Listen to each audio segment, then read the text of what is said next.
to the event. చాలా తక్కువ మంది హీరోలు యూనో ఇంత ట్రాన్స్పరెంట్ గా ఇంత సెల్ఫ్లెస్ గా వచ్చి చిన్న సినిమాని ప్రమోట్ చేస్తారు and he's always one of them. And సినిమాలు అనేవి చేసేయచ్చండి ఎలాగోలా యూనో నంబర్ ఆఫ్ ఫిల్మ్స్ చేసేయచ్చు అండ్ మేబీ యూనో మన హార్డ్ వర్క్ బాగుండి మన యూనో కాంబినేషన్స్ అన్ని కుదిరి లక్ బాగుంటే ఒక హిట్ కూడా కొట్టేస్తామేమో. బట్ ఒక యునీక్ ఐడెంటిటీని క్రియేట్ చేసుకోవడం అనేది it's a very difficult thing in the industry today, especially ఉన్న ఇంత కాంపిటీషన్లో. ఇప్పుడు ఒక విశ్వక్సేన్ సినిమా వస్తుంది అంటే యూనో ఆ ట్రైలర్ బాగుంది, సాంగ్స్ బాగుంది, అవన్నిటికంటే కూడా అదొక విశ్వక్సేన్ సినిమా అనే ఒక ఎక్సైట్మెంట్ యూనో మనకి తీసుకొస్తుంది. So you know to get there as an actor is a very very difficult task అండి. And Vishwak I think time and again అది చేస్తూ వచ్చారు.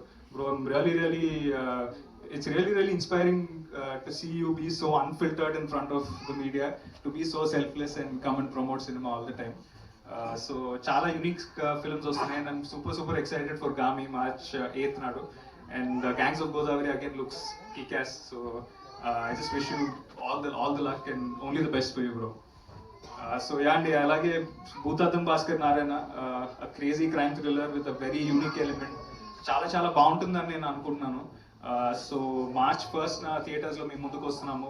సినిమా రిలీజ్ అయినప్పుడు దయచేసి మమ్మల్ని వచ్చి సపోర్ట్ చేయండి.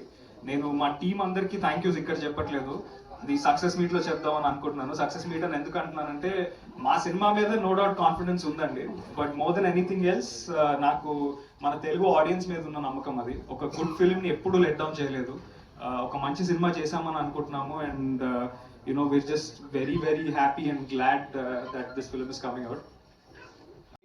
ఫిలిం ఒక హీరోకి, తను కొత్తగా లాంచ్ అయిన హీరోకి 4 years 3.5 years బ్యాక్ లాంచ్ అయిన శివాకి ఇప్పటికి 4 సినిమాలు చేశాడు. కానీ ఎవ్రీ టైం ఇదే కొడుతుంది బ్లాక్ బస్టర్, లేకపోతే ఇదే హిట్ ఇస్తుంది, ఇదే మంచి పేరు తెస్తుందని అటెంప్ట్ చేస్తూనే ఉన్నాడు. ఈ సినిమా ఖచ్చితంగా చేస్తుందని నేను అనుకుంటున్నాను, ఎందుకంటే నేను సినిమా రీసెంట్గా చూశాను. ఇది వన్ ఆఫ్ ఇట్స్ కైండ్, అంటే ఒక డిఫరెంట్ ఎక్స్పీరియన్స్ ఉంటుంది థియేటర్లో. అంటే మామూలు రొటీన్ రామ్ కామ్ కాదు, అంటే దీంట్లో ఒక కొత్త ఎలిమెంట్ ఇంట్రడ్యూస్ చేశారు. అండ్ ఎక్స్పీరియన్స్ బాగా అనిపించింది నాకు. 2 hours 10 minutes 12 minutesలో బాగా చెప్పడానికి ట్రై చేశారు.